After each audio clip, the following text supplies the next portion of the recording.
নমস্কার, আমি রাজকুমার আর আপনি দেখছেন জিওটিক্যাল। দেখুন, ভারতের আকাশসীমা প্রতিরক্ষা করতে এখন আর শুধু রাশিয়া, ফ্রান্স, আমেরিকার উপর নির্ভর করতে হচ্ছে না।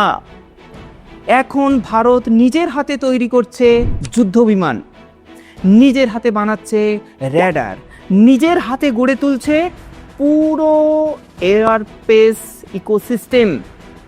এই পরিবর্তনের কেন্দ্রে আছে হিন্দুস্তান এয়ারস্ট্রিক লিমিটেড অর্থাৎ হেল্প। আজকে এই ভিডিওতে আমি আপনাকে দেখাবো কিভাবে হালের শিল্প প্রসারণ নাসিকের এক নতুন লাইন আর তেজস প্রোগ্রাম ভারতের দেশীয় উৎপাদন ব্যবস্থাকে সম্পূর্ণরূপে বদলে দিচ্ছে। ইয়েস, আর কেন এটা ভারতের জন্য একটা বিশাল স্ট্র্যাটেজিক প্রফিট, এই নিয়েই আজকের আলোচনা। যদি আপনি ভারতের প্রতিরক্ষা শিল্প এবং মেক ইন ইন্ডিয়া আর জিওপলিটিক্সের নিয়ে সিরিয়াস হয়ে থাকেন, তাহলে এই ভিডিওটি আপনি শেষ পর্যন্ত দেখুন। একটা লাইক আর শেয়ার করে রাখুন, আপনার বন্ধুদের জানাতে হবে এই কথা, তাই না? চলুন আমরা ভিডিওতে ফিরে যাই। দেখুন, ভারতীয় বিমান বাহিনীর কাজ কতটা কঠিন সেটা বুঝতে হলে প্রথমে একটা বড় সংখ্যা দেখতে হবে। ভারতীয় বিমান বাহিনীর অনুমোদিত শক্তি 42টি স্কোয়াড্রন, কিন্তু বর্তমানে সক্রিয় স্কোয়াড্রন শুধুমাত্র 29টি, যা গত 60 বছরের মধ্যে সবচেয়ে কম। এর পেছনে বড় কারণ কি?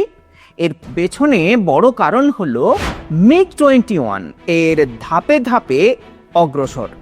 আর 2025-এর সেপ্টেম্বরে এই যুদ্ধ বিমানের চূড়ান্ত অবসর দিয়ে আকাশে একটা বড় শূন্যতা তৈরি হয়েছে। আর এখন এই শূন্যতা কেন বড় সমস্যা? কারণ ভারতের সামনে আছে টু ফ্রন্ট থ্রেড, উত্তরে চীন আর পশ্চিমে পাকিস্তান। এই দুই দেশের সাথে একই সময়ে যুদ্ধ ক্রসিক মোকাবেলা করতে গেলে বিমান বাহিনীর যে অপারেশনাল রেডিয়েন্স খুব গুরুত্বপূর্ণ থাকার কথা, সেটা কিন্তু ঘাটতি রয়েছে। সোর্স অনুযায়ী বিমান বাহিনীর স্কোয়াড্রন ঘাটতি পূরণ করতে কমপক্ষে 5 বছর লাগাতে পারে। আর এই ঘাটতি পূরণের জন্যই 2026-এর প্রতিরক্ষা খাতে যে গভর্নমেন্ট অতিরিক্ত পরিমাণে ফান্ড বিনিয়োগ করেছে, এটা আর বলার অপেক্ষা রাখে না। এই পরিস্থিতিতে তেজস MiG-1A শুধু একটা নতুন ফাইটার জেট নয়, এটা একটা স্টপ গ্যাপ ফোর্স মাল্টিপ্লায়ার, অর্থাৎ যে প্ল্যাটফর্ম দ্রুত সময়ে স্কোয়াড্রন ঘাটতি কমাতে পারে। ইয়েস, তেজস MK-1A এর জন্য ভারত সরকার 83টি, তারপরে অতিরিক্ত 97টি জেটের চুক্তি করেছে, 180টির কাছাকাছি অর্ডার। ইয়েস, যা ভারতের নিজস্ব ফাইটার প্রোগ্রামের ইতিহাসে একটা রেকর্ড। এখন আপনি ভাবেন যে স্কোয়াড্রনের সংখ্যা কেবল কি একটা সংখ্যা? তাহলে আপনি ভুল করছেন। এই সংখ্যা বলে দেয় ভারতের আকাশ কতটা শক্তিশালী আর শত্রুরা কতটা সাহস দেখাতে পারে। এই ভিডিওটা শেয়ার করুন আপনি, যাতে আরো বেশি ভারতীয় জানতে পারে তেজস MK-1A কেন ভারতের জন্য এতটা গুরুত্বপূর্ণ, সে সম্পর্কে আমি আপনার সঙ্গে একটু আলোচনা করি। মন দিয়ে শুনুন। এখন আসি হলের এই শিল্প সম্প্রসারণের কথায়, বিশেষ করে নাসিক ইউনিটের কথায়। কয়েক দশক ধরে নাসিকের ফেসিলিটি মূলত রুশ প্রযুক্তি Su-30 MKI এর লাইসেন্স ভিত্তিক উৎপাদন করছে। হল অনেক কিছু শিখেছে, কিভাবে দেশীয় ডিজাইন নিয়ে কাজ করতে হয়, কিভাবে বড় স্কেলে ফাইটার জেট অ্যাসেম্বল করতে হয়। একে বলা হয় অ্যাবজরভেটিভ ক্যাপাসিটি। কিন্তু এখন এই অভিজ্ঞতা ব্যবহার করে হলের একটি বড় পরিবর্তন ঘটছে। কি সেই পরিবর্তন? লাইসেন্স থেকে সার্বভৌম আইপির দিকে উত্তরণ করছে ভারতবর্ষ। নাসিকে তেজস MK-1 এর তৃতীয় প্রোডাকশন লাইন চালু হয়েছে, যা একটা প্যারাডাইম শিফট। কারণ এখন নাসিক শুধু বিদেশি ডিজাইনে কাজ করছে না, নিজেদের দেশীয় ফাইটার জেট তৈরি করছে। নাসিক ফেসিলিটির কৌশলগত রূপান্তরের মূল পয়েন্টগুলো এখন আমি আপনার সঙ্গে আলোচনা করব। দেখুন, প্রথম পয়েন্ট হলো উৎপাদন ক্ষমতা বৃদ্ধি। বেঙ্গালুরু আর নাসিকের দুটি লাইন মিলিয়ে হলের বার্ষিক উৎপাদন ক্ষমতা বেড়েছে 16টি থেকে 24টি তেজস। নাসিকের একক ক্ষমতা কতটা? নাসিকের নতুন লাইন এককভাবে বছরে 8টি তেজস MK-1A উৎপাদন করতে পারে, আর এর জন্য হল 500 কোটি টাকা নিজের বাজেট থেকে বিনিয়োগ করছে। অর্থনৈতিক ও শিল্প প্রভাব এখানে কি আমি যেটি আলোচনা করব সেটি হলো, এই প্রকল্পে 1000টিরও বেশি নতুন চাকরি সৃষ্টি করছে, আর 40টিরও বেশি বেসরকারি সংস্থাতে সরবরাহ শৃঙ্খলা যুক্ত হচ্ছে। এখন প্রশ্ন হলো, আপনি কি চান ভারতে শুধু বিদেশি প্রযুক্তি নিয়ে কাজ করুক, নাকি নিজের হাতে প্ল্যাটফর্ম তৈরি করুক? কমেন্ট করে অবশ্যই জানাবেন। নাসিকের তেজস লাইন হলো সেই নিজের হাত ধরে তৈরি প্রথম একটি বড় ধাপ। এখন আসি একটা গুরুত্বপূর্ণ বিষয়ে। দেখুন, সরবরাহ শৃঙ্খলা সংহতি। আগে হল মূলত নিজের কারখানায় সবকিছু করত, আর বেশিরভাগ যন্ত্রাংশ আসতো বিদেশি ভেন্ডারদের কাছ থেকে। কিন্তু এখন আত্মনির্ভর ভারত অর্থাৎ মেক ইন ইন্ডিয়া উদ্যোগের আওতায় হল একটা নতুন মডেল তৈরি করছে, ইন্টিগ্রেটেড মডেল, যেখানে বেসরকারি খাতের বড় সংস্থাগুলো শুধুমাত্র যন্ত্রাংশ সরবরাহ করে না, বড় অ্যাসেম্বলি পার্টনার হিসেবেও কাজ করছে। এর ফলে মডেলের সবচেয়ে বড় উদাহরণ হলো ভার্চুয়াল ফোর্থ লাইন। মানে হলো হল যে তেজস MK-1 তৈরি করছে তার কিছু বড় অংশ বাইরের কোম্পানি যেমন টাটা, L&T, এই সমস্ত কোম্পানিরা তারা নিজেদের অ্যাসেম্বলি প্রোডাক্ট এখানে ইউজ করছে, আর হল শেষ পর্যায়ে সব মিলিয়ে ফাইনাল প্রোডাক্ট কিন্তু তৈরি করছে। এর ফলে কি হচ্ছে? এর ফলে তেজস MK-1A তে দেশীয় উৎপাদন এর হার 65% কাছাকাছি পৌঁছেছে, যা আগে আমদানি করা হতো সম্পূর্ণটাই বিদেশ থেকে, আর ভারতীয়দের জন্য শুধুমাত্র 30 to 40% ছিল। এখানে অবশ্যই আমরা দেখতে পাচ্ছি যে ভারতের উৎপাদন ক্ষমতা বা ভারতের গুরুত্ব অনেকাংশে বৃদ্ধি করা হয়েছে। এর মানে হলো ভারত আর শুধু অস্ত্র কিনে কিনে নিরাপত্তা নিশ্চিত করছে না, ভারত নিজের হাতে প্রযুক্তি তৈরি করে নিরাপত্তা নিশ্চিত করছে। এখন আপনি যদি ভাবেন বেসরকারি কোম্পানিগুলো শুধু লাভ করছে, তাহলে কিন্তু আপনি ভুল করবেন। দেখুন, এই মডেল শুধুমাত্র একটা ব্যবসা নয়, ভারতের পুরো এয়ার স্পেস ইকোসিস্টেমকে শক্তিশালী করা হচ্ছে। এই ভিডিওটা আপনি অবশ্যই শেয়ার করবেন, যাতে আরও বেশি মানুষ জানে যে কিভাবে হল তার বেসরকারি খাত একসাথে ভারতের দেশীয় উৎপাদনের ব্যবস্থাটাই বদলে দিচ্ছে। দেখুন, এখানে কিন্তু মেক ইন ইন্ডিয়া অনেকাংশে বৃদ্ধি করছে। এখন আসি গুরুত্বপূর্ণ কয়েকটা পয়েন্টে। কি? উন্নত প্রযুক্তির দেশীয়করণ।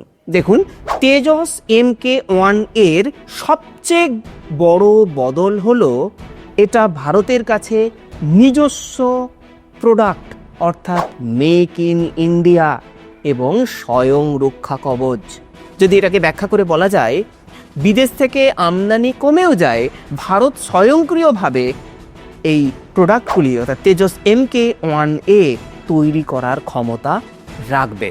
প্রথমে উত্তম AES রেডার সম্পর্কে বলি। এটা গালিয়াম এয়ারিংস বা GAS এর প্রযুক্তি ব্যবহার করে, যা বিমানকে একসঙ্গে 100টিরও বেশি লক্ষ্য বস্তুকে ট্র্যাক করতে পারে। এটার রেঞ্জ 140 কিলোমিটারও বেশি, অর্থাৎ শত্রু যেখানেই থাকুক না কেন তাকে আগে থেকেই শনাক্ত করা যায়। ভবিষ্যতে তেজস MK2 আর SU-30 MKI আপগ্রেডেডের জন্য এই GAN প্রযুক্তির র্যাডার তৈরি হচ্ছে, যা আরও বেশি শক্তিশালী হবে। দ্বিতীয় পর্যায়ে কি বলবো?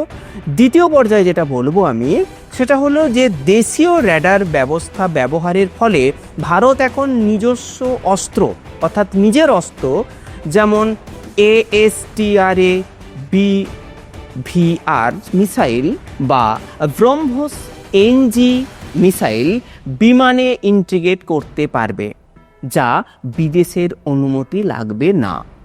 তৃতীয়ত আমরা কি সুবিধা পাবো? তৃতীয়ত সুবিধা পাবো হলো স্বয়ংক্রিয় রক্ষা কবচ, অর্থাৎ শুটে ডিজিটাল রেডিও ফ্রিকোয়েন্সি মেমোরি অর্থাৎ DRFM প্রযুক্তি ব্যবহার করে শত্রুর র্যাডারে ভুয়ো সংকেত তৈরি করতে পারবে।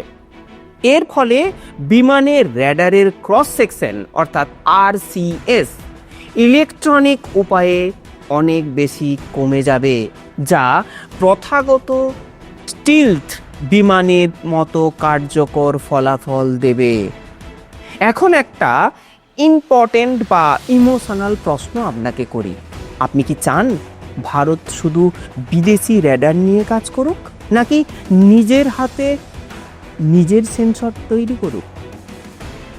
উত্তম AESA আর স্বয়ংক্রিয় রক্ষা কবচ হলো নিজের হাতে তৈরি প্রথম বড় ধাপ। এই ভিডিওটা আপনি অবশ্যই লাইক করবেন। আপনি কি মনে করেন ভারতের নিজস্ব র্যাডার ভারতের ভবিষ্যতের নিরাপত্তাকে আরও বেশি জোরদার করবে? কমেন্টে লিখে অবশ্যই জানাবেন। এখন আসি আরেকটা বড় চ্যালেঞ্জে, লজিস্টিক আর প্রজেক্ট রিস্ক। উৎপাদন সক্ষমতা বাড়লেও সবচেয়ে বড় বাধা হয়ে দাঁড়াচ্ছে GEF-404 ইঞ্জিনের সরবরাহে দেরি।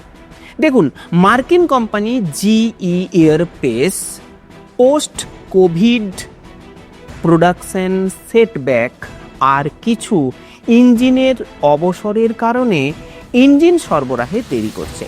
এর ফলে 25-26 সালের মধ্যে 12টি তেজস MK1A ডেলিভারি দেওয়ার প্রতিশ্রুতি তারা পূরণ করতে চেয়েছিল, যা কিন্তু কঠিন চ্যালেঞ্জের মুখে দাঁড়িয়েছে। হলের এই কমান্ডিং অফিসাররা জানিয়েছেন উৎপাদনে কোনো দেরি নেই, শুধু দেরি হচ্ছে ইঞ্জিন সরবরাহে। এই চ্যালেঞ্জ কাটানোর জন্য একটি কৌশলগত পদক্ষেপ কি? ইঞ্জিন সরবরাহ এবং প্রযুক্তি নির্ভরতা। দেখুন, তেজস MK2 এর জন্য GEF-414 ইঞ্জিনের 80% প্রযুক্তি হস্তান্তর চুক্তি হলেও হট সেকশন প্রযুক্তি এখনও বিদেশি নির্ভর, যা ঝুঁকি কমাতে ফরাসি কোম্পানি সারফানের সাথে ডেলিভারিমেন্ট বিকল্প পথ খোলা রাখা প্রয়োজন। আর কি প্রয়োজন? দেশীয় সিস্টেমগুলোর ফাইটার ট্রায়াল আর সার্টিফিকেশনকে দ্রুত সম্পন্ন করতে DRDO আর IF এর সাথে নিবিড় সমন্বয় প্রয়োজন, যা এখনও কিছুটা হলেও প্রবলেম রয়েছে। আর কি? বেসরকারি অংশীদারিত্বের ক্ষমতা বাড়াতে হবে, যাতে তারা শুধুমাত্র কাঠামো নয় বরং প্রযুক্তি, যাতে তারা উচ্চ প্রযুক্তি অ্যাভিয়ানিক্স সাব সিস্টেমও তৈরি করতে পারে। এখন একটি প্রশ্ন হলো, আপনি কি ভাবেন যে ইঞ্জিন সরবরাহ শুধু একটা টেকনিক্যাল সমস্যা? তাহলে কিন্তু আপনি ভুল করবেন। দেখুন, এটি সামরিক স্বাধীনতার সাথে যুক্ত। এই ভিডিওটা অবশ্যই শেয়ার করবেন, যাতে আরও বেশি মানুষ দেখতে পারে এবং জানতে পারে। যাই হোক, আমি যেখানে ছিলাম সেই আলোচনাতে তেজস MK1A থেকে MK2-তে উত্তরণ কেবলমাত্র একটা আপগ্রেড নয়, এটা ভারতীয় বিমান বাহিনীর প্রধান চালিকা শক্তি হয়ে ওঠার একটি প্রক্রিয়া। তেজস MK2 মূলত জাগুয়ার এবং মিরাজ 2000 MiG-29 স্থলাভিষিক্ত একটি পদক্ষেপ, যা ভারতের বিমান বাহিনীকে আরও আধুনিক করে তুলবে। আর সবচেয়ে গুরুত্বপূর্ণ বিষয় হলো তেজস MK2 আর AMCA প্রকল্পের মধ্যে 70% প্রযুক্তিগত মিল রয়েছে, যা AMCA এর ঝুঁকি অনেকাংশে কমিয়ে দেবে। তেজস প্রোগ্রামের দীর্ঘমেয়াদী লক্ষ্য কি? শুধু কি দেশীয় চাহিদা পূরণ করা?